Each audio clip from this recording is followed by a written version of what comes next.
Welcome back नाज़रीन। हमारे साथ इस वक्त मौजूद हैं एम्बेसडर एंड्रोला कामिनारा। इनसे हम बात करते हैं और इनसे पूछते हैं कि इस वक्त आपको मालूम है यूरोपियन यूनियन में कोई तकरीबन जो ममालिक हैं 10 लाख के करीब केसेस हैं इस वक्त कोरोना वायरस के, और कोई 90,000 के करीब जो अमवात हैं वो वाक़ हुई हैं उस इलाके में, जो तमाम ममालिक हैं कोई 12 के करीब।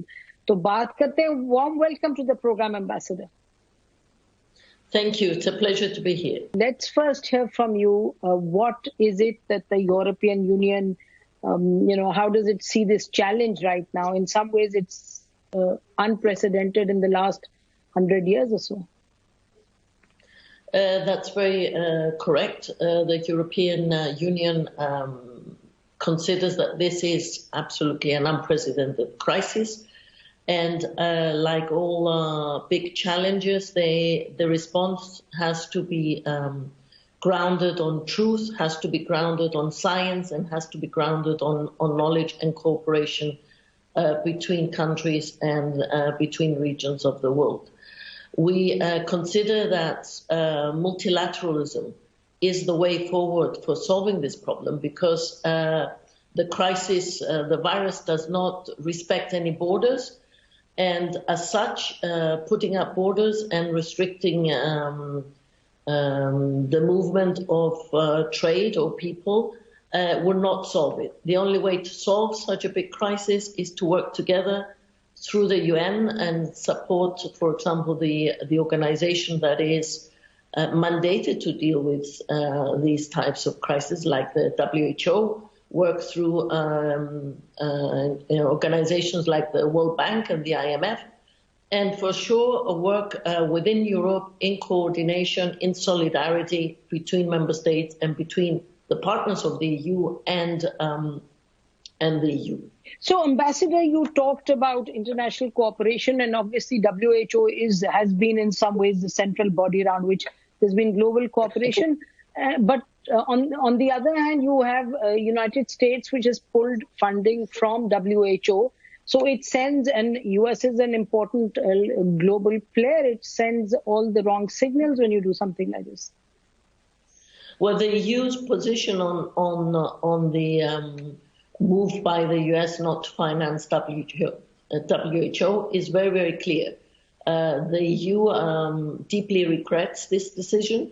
And in fact, the HRVP, the High Representative and Vice President of the European Commission, Borrell, has gone public to say that he sees no justification for such a decision right now. If anything, what we need now is a much stronger WHO, because this is the organization, international organization under the UN umbrella that has been put in place to exactly address these types of pandemics. From the side of the EU, we are strongly behind a multilateral approach, and we support both with actions but also with finances the WHO organization. The package has been worked out to help EU countries, EU member countries. So in this context, what happens to the developing countries? Just a few days ago, the EU announced a package of measures of 15.6 billion euros, which is the response of the EU towards partner countries in the developing world. Part of that financing is going towards trying to support research in order to have a vaccine developed as quickly as possible, procedures developed as quickly as possible. And EU has come up with some very specific support for Pakistan in its fight against coronavirus. Absolutely. Let me say first of all that as partners with Pakistan, we are also cooperating with Pakistan on the more political aspects.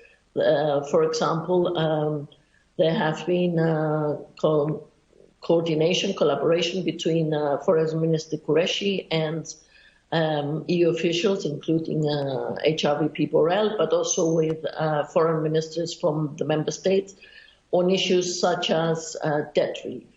Member states have also been providing aid to Pakistan. Yes, with respect to the EU, We are, of course, providing bilaterally to Pakistan something of the order of 100 million euros of grant per year. So the first thing we did was to make sure that those programs that could support would immediately support for in the COVID response. For example, awareness programs have been launched under the BRACE program in Balochistan for making sure that people know what to do. Also in KP under another program. From our humanitarian aid budget, we have been supporting for some years the Lady Reading Hospital in Peshawar. So does the EU support Prime Minister Imran Khan's call for debt relief for the developing countries?